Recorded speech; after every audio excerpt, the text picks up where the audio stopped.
When we read in Daniel 7, verse 13 and 14, as it described Christ receiving a kingdom, is what it described.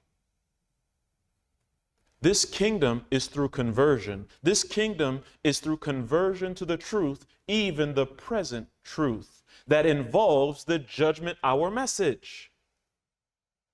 And as in the days of the midnight cry, we find that the Advent believers found new light upon the sanctuary.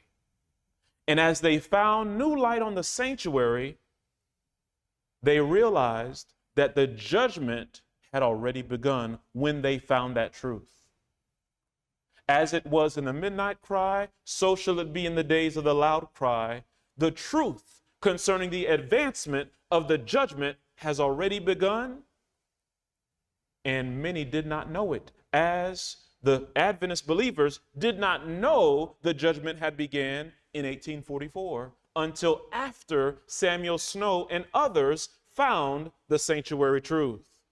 We must understand the parallels of history, and as we understand the past, we can understand the future, because history always repeats itself.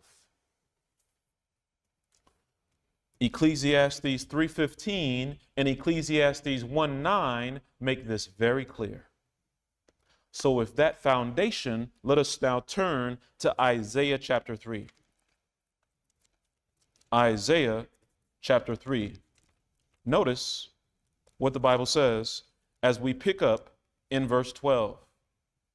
Isaiah 3 and verse 12, it says, "As for my people," that's the church, that is modern day Israel, who are Seventh-day Adventists. Hence the reason I am a Seventh-day Adventist Christian.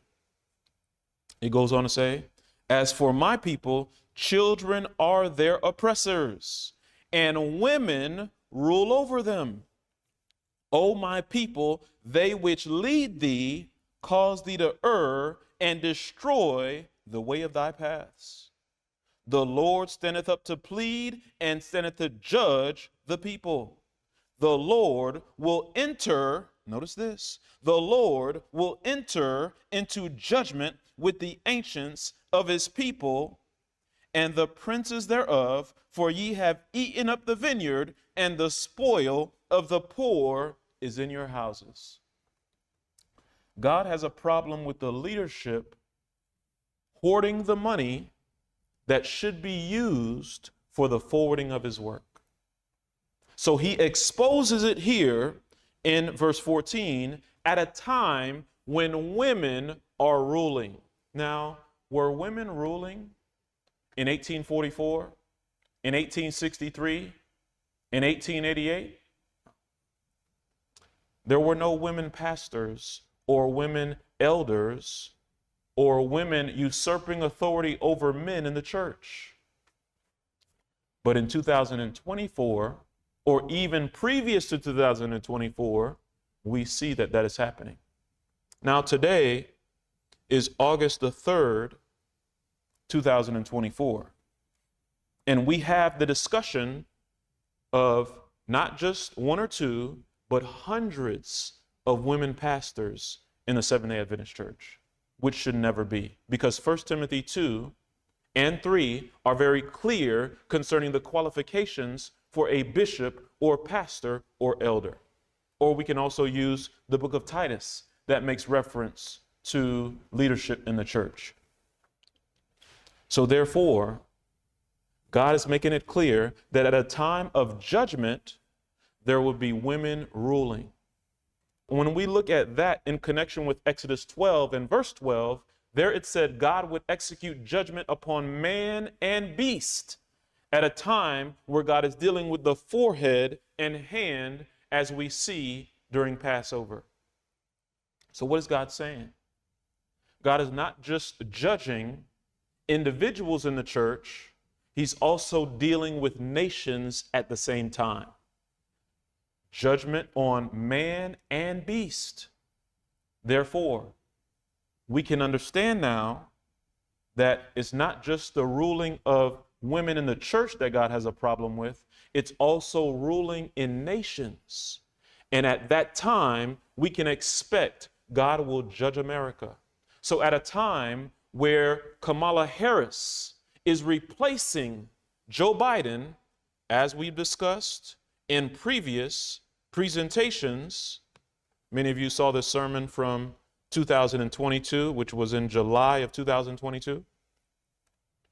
We can expect judgment upon America and judgment upon Seventh-day Adventists at a time when a woman is about to replace, or a woman replaces a man in the leadership of America.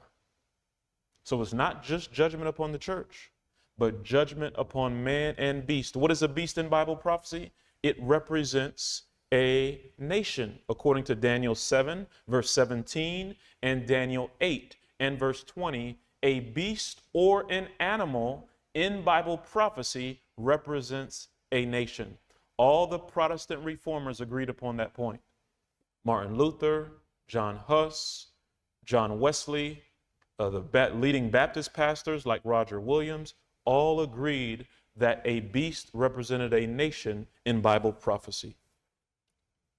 This is so important because discussion of Kamala Harris replacing Biden is already underway. That means we can expect judgment upon America, and we know that national apostasy will be followed by national ruin. What is the national apostasy? It will be the enforcement of Sunday by law in America. What will be the national ruin? Major earthquake, tsunami upon Tampa Bay, Florida, a dark day where the day will go dark at noon, an invasion upon American soil by Russia and China, which will result in captives of war and the White House being hit. Also, we will see the fulfillment of the wormwood prophecy, where an asteroid will strike the earth and America will be affected by that asteroid or space rock or whatever you'd like to call it. The fall of communism and the fall of China on the dark day, as it says in Ezekiel 32, a statute of disobedience as it was in the days of Lot with Lot's wife, and a great slaughter we will see among Seventh-day Adventists and especially in America due to these events. National apostasy will be followed by national ruin. And this is what it means. May God help us to prepare.